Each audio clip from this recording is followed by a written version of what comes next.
Hey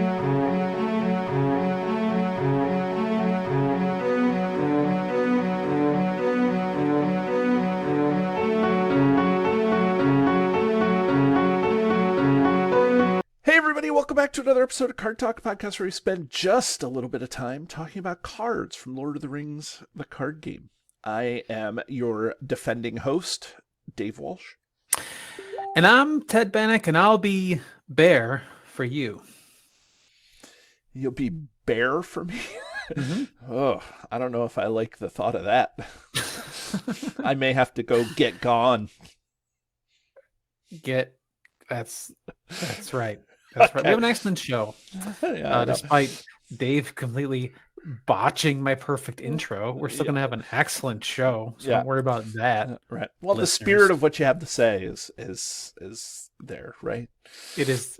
Yes. Okay. It is there. It is there. There's no threat. Right.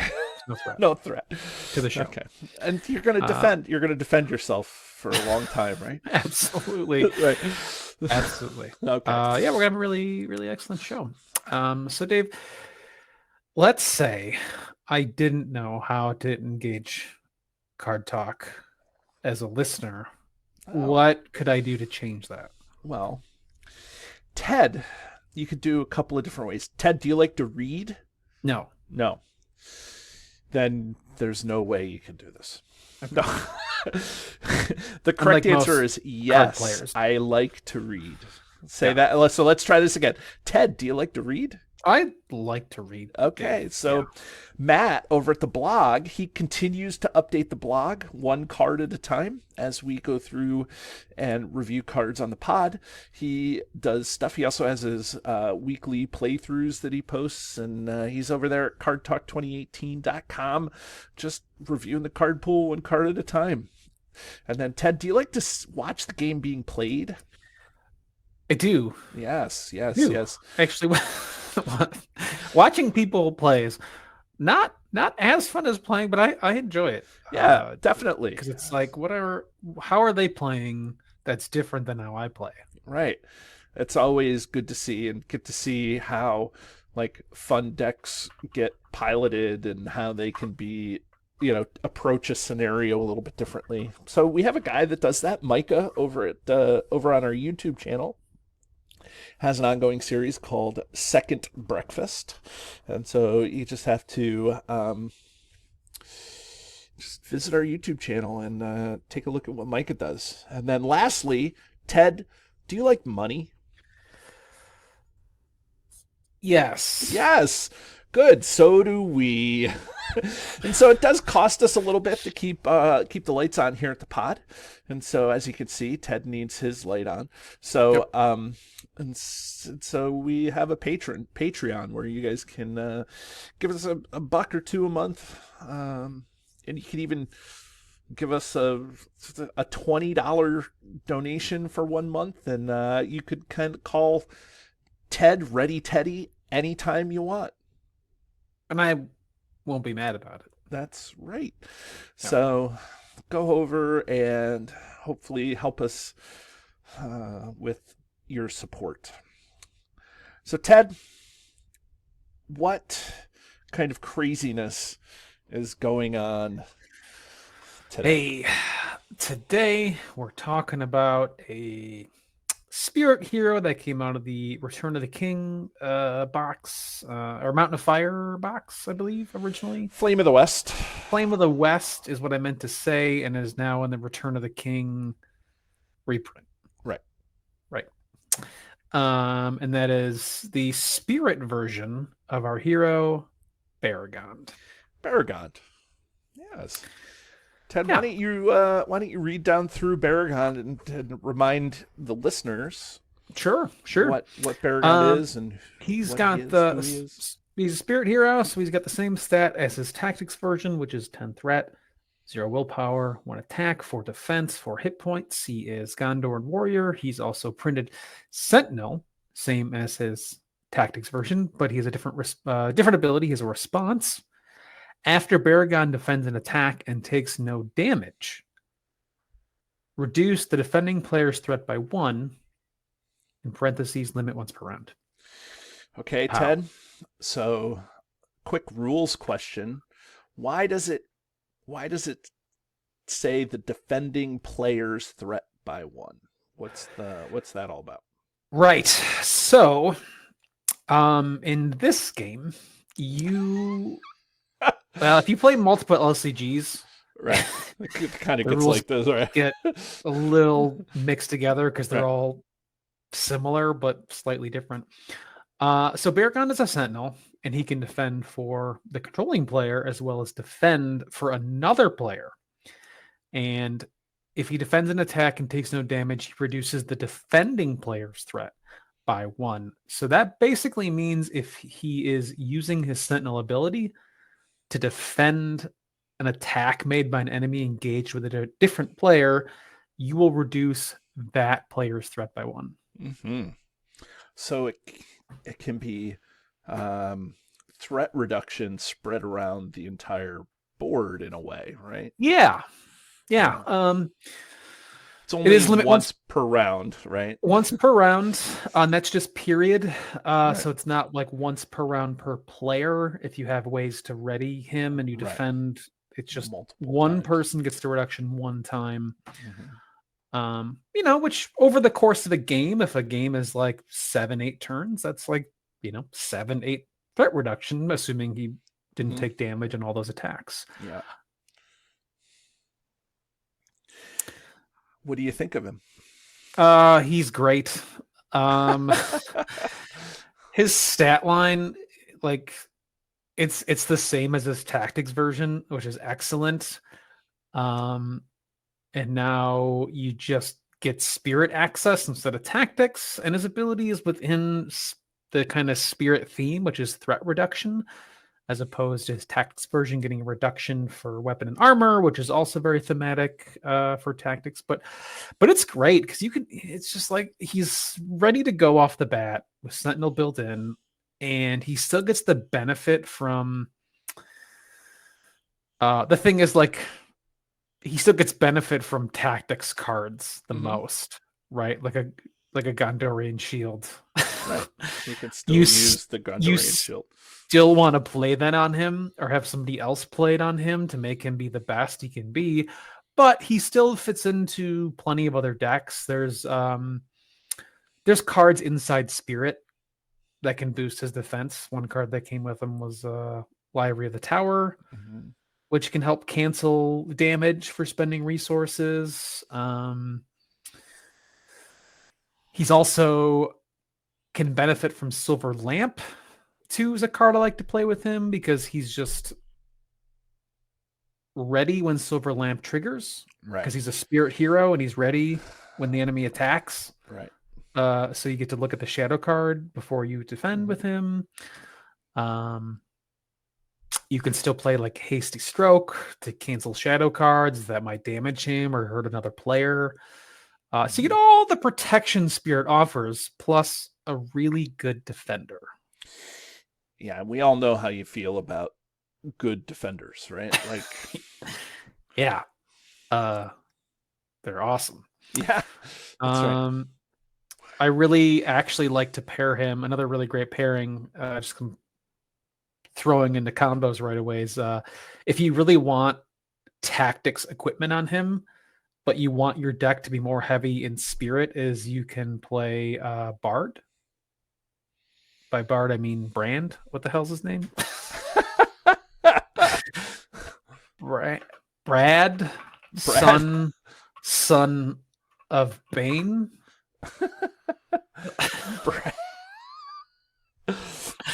Say what you want to say. It's Brand, son of Bane. Okay. Nope, I lied. It's Bard. No, son of Brand. It's Bard, son of Brand. That we just did episode not that long ago. So if you play Bard, son of Brand, he's a spirit hero. Well, for Bard, son of Brand, there's just one. Oh, it's just the leadership, right? Yeah. No, it's just the spirit. Just the spirit version. Yes, sorry. My bad. Bard, son of Brand is the spirit. Now you got me all confused. Yeah, I know. Bard, son of Brand is the Dale Noble spirit hero that came out in Wilds of Ravanian that Has the text while playing an item attachment. He's considered to have the printed icons for leadership, tactics, and lore, so he can play items like weapons and armor to be put on Spirit Beregond is where I was going. Great. What are your thoughts, Dave? Well, it's interesting. All the things that we talked about, you guys can go back and check out the tactics version show that we did. And Ted, I think you were part of the pod when we did that. With this version, I just feel like what you're doing is trying to draw on a different set of cards to help him, right? Like, you can still do all the things that the tactics version. You can still do the Gondorian shield, the Gondorian shield, the Citadel plate, the Raven winged helm, like all of these things. But now you have the Spirit version, which it would be easy to just play Mithril Shirt to play. Mithril Shirt's another good one. Like Desperate Defense, Blood of Numenor. Yep. All of the cards that are like the Spirit kind of defendy cards that help out. I think there's one. What is it, like? Tides of Fate, is that one that's like it's a conditional event that increases your defense by 3 if there's a shadow card that increases the attack or something like that. But like there's all of these spirit tricks that you kind of ignore with tactics Beregond that now with Spirit Beregond, the spirit you have access to. Yeah, right. Like that now you're, and so it just kind of helps you activate all the different parts of Beregond. And I really, one of the more recent decks that I built had Spirit Beregond, where I was playing with a buddy of mine. We're playing the Saga campaign live together. So and I was playing Spirit Beregond, and I was lowering his threat, lowering my threat. What's the one that you can pass your hero around? Desperate Alliance. Desperate Alliance. And so, like, you can Desperate Alliance Beregond and you can get another threat reduction if you wanted to, like. So there's lots of like neat spirity things that you can do. So I don't know. And then you can also Thorngill, right? And so you can get the copy of Tactics Beregond I guess the better thing would be to start with the tactics and get the reduction on things, and then play the Spirit version, and then start playing all the other fun things. You could do that either way. He's not a terrible target for that attachment. Right. Yeah. But there's just a lot of neat things, and he's an awesome defender right out of the box. Like, you don't have to do anything with him. And the fact that he's lowering threat, there's the one Balrog scenario. I was trying to, not Flight from Moria. What's the one? Shadow and Flame, where you start at 0 threat. Right? Is that it? Right? Play Galadriel and Beregond. He's actually a super good hero for that scenario. Yes. He will keep your threat at 0. Right. And then he's also a good defender for when the Balrog attacks. So, Right. And so you play him and Galadriel and, just in case, and you're set. It's, it's just, there's a lot of neat, there's a lot of neat things that you can you can do with this version of the card. And Yeah. I don't think he takes away from the tactics version. No. I think that this version is built a little different. I think that you slide him into a deck, much in the way you slide tactics Beregond into a deck, but just different, right? Like it's just a different build, and it's great, right? So yeah, he kind of frees up the space where you don't need as much threat reduction in your deck, or he's good against those scenarios where certain scenarios just are heavy on threat increase, right? Like the encounter cards and the effects of the enemies like constantly increase your threat. So he's just another way to combat that. Or you can like, you play him and Galadriel, and you can be reducing your or someone else's threat by 2 each round, which is like a lot. Or one and one, right? And the great thing is, yeah, or you can be spreading it around. He does it for what he's already doing. Right? Like he doesn't have to attack. Like he has to defend, which is what you want him to do. Mm-hmm. And then he's already 10, which is like a very reasonable cost. Yep. Even though he's like understated by 1, but then he's got built-in Sentinel. Right. Which is like totally worth it. So but yeah, I end up I've played him without tactics cards. Right. You can play him with just the support of spirit cards. Mm-hmm. Potentially there's some leadership cards too. Like he can actually hold the Staff of Leberthron, which we talked about on our Tom Cotton episode. Like, oh, he's Gondor, and he kind of keeps your threat low, right? He helps keep it low at least. So there's a bunch of things you can do with this version. So it just kind of depends on what you're after. If you want the reduction, the tactics version on items will make him beefier faster. Mm-hmm. Right? Because you can play more. You can play like Citadel plate on the tactics version. For 2, right? Right. Like that. That's significant. And this version you can't. You got to pay for those things, but the threat reduction is then you're not spending resources to reduce your threat because your hero is doing that for you. So it's just a balance, and it's totally worth it. Yeah, I mean, all too often in this game, when you have different versions of a hero or a card, even Faramir, one just is so much better than all of them, that one just sees play more often than not. In this case, I think that, Beregond is... Tactics Beregond is really good, but Spirit Beregond is equally good, but for different reasons. And it, like, you can...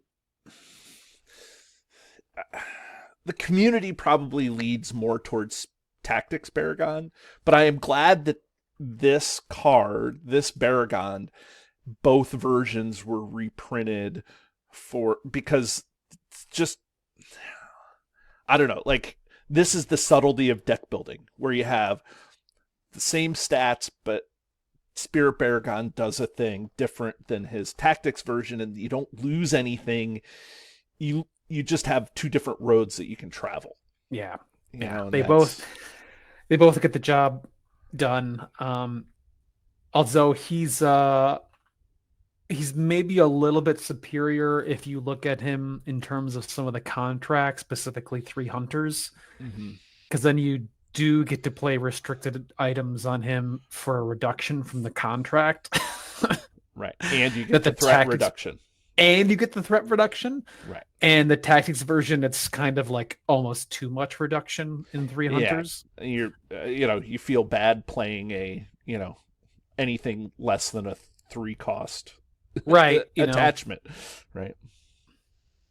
There was, and I know that this isn't about tactics Beregond, but there is a version of the decks where I wanted to like do like the bartering right? Isn't there a card that allows you to br- like bring the card in and then transfer it to a different hero? Like, is that what it Um, is? It's not so bartering. It's along bartering, like trader or something. well, yeah, so that you can do some tricks with the tactics version if you Right. play him in lore. Yes, with the card bartering in the Long Lake Trader. Right. Because yeah, Long Lake lets you move items around, and Right. bartering lets you bring an attachment back to your hand Right. and then play a new attachment with a price reduction of the printed cost of the first attachment. Right. Right. Just a lot to think about. Right. It ends up netting you, saving your resources Right. with the tax version. Yeah, but anyways, this one doesn't have those sorts of but I don't know.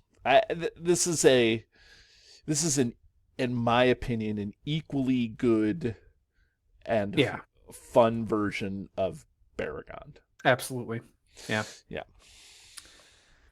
So, what about the artwork? What about the bloody old artwork, Ted? Um, I like his tactics artwork better Oh, because really? he's a little more, yeah, he's a little more, kind of BA. Uh, in this in this one, it looks like it's more from the like Return of the King era because he's like in Gondor by the architecture behind him, right? And he's all like bloody from Mm-hmm. the Battle of Pelennor Fields. Um, but so yeah, I like his text version a little bit better, but you know, it's cool, I guess. I like this version. I don't know. I don't know if I like it better or worse, but I like this version because he doesn't have a helm on.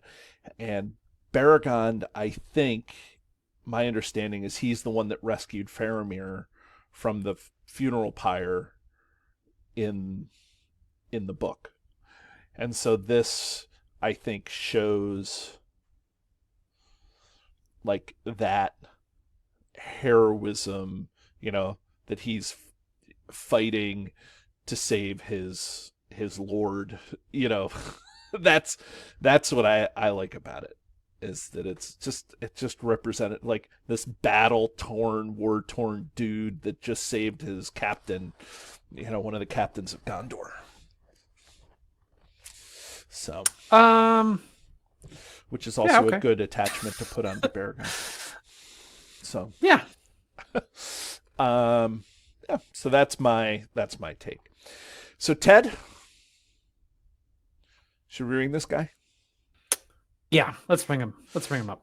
Okay. So for anybody who doesn't know or may not remember, we have a highly scientific and what, Ted? It's highly scientific but Extra scientific.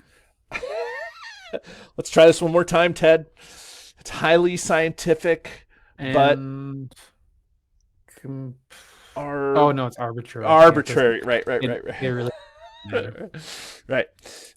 Where we in this system we ring a card on a scale from 1 to 10, where 1 is the best card in the game, or the one card to rule them all, and a 10 is the card that we throw back into the fiery chasm from whence it was made, and not a very good card, or not a very good card in the game. So Ted, what do you got? Oh, I wish I knew what I rated this tactics version as. But this one's like super good because he's a version of Bear. He's like a 2. I'm just gonna give him a 2. Oh yeah. Yeah, he's super good at being an Uber defender and having built-in Sentinel and like one attachment. You get him up to where he needs to be. A Gondorian shield, a Raiment of War. Uh, this one's in spear for in sphere for like I said, test will, hasty stroke, unexpected courage, a ton of other like really great spirit cards. Mm-hmm. So he's good. He's great. He's good. He's great. Pause. I'm pausing because, of course, Spirit Beregond is not. I don't have the ring ranking on the Spirit of Beregond recorded here, so that's a shame. Okay. Well, I agree with you. I think that Spirit Beregond is the equal of his tactics version, and I think that I gave tactics Beregond a 2, and so I'm going to give this guy a 2 as well. And he just is like, he may not be one of the best, but he is definitely up there as, you know, a very, very just reliable, good card that needs not a lot of help to make even better. And that's good. You put one attachment on him and he's good. And then you have, you know, even more attachments make him even better. So a couple of events and I don't know. Like, and that's what there is. So, well, are you happy with this guy, Ted? Very. Play him if you want to have fun and do good. Yes. That's right. Inside tip, card talk. Right. Play Beregond to do good. Okay, everybody. There you have it. Words of wisdom from Ready Teddy Bannock. And my words of wisdom is join us again next week as we talk about more cards from the game. Have a great day, everybody. Do you love the content? Here's what you can do to stay connected. Become a patron. The money collected through Patreon goes into keeping the lights on here at the podcast. We love our patrons, and you can join at many different levels. Visit patreon.com/cardtalk2018. You can subscribe to us, whether you're watching our YouTube channel or you're listening to us in your favorite podcatcher. Hit the subscribe button to get notifications of all our new episodes. Didn't know we were an audio podcast? Find us by searching Card Talk to get access to our 120 plus regular episodes. Didn't know we were a video channel? Find us by searching Card Talk LOTR LCG on YouTube. And there you can find not only our regular episodes, but you can find our bonus playthroughs and other content related to the game. Want to get a hold of Ted, Grant, or myself? Feel free to email the podcast at cardtalk2018@gmail.com.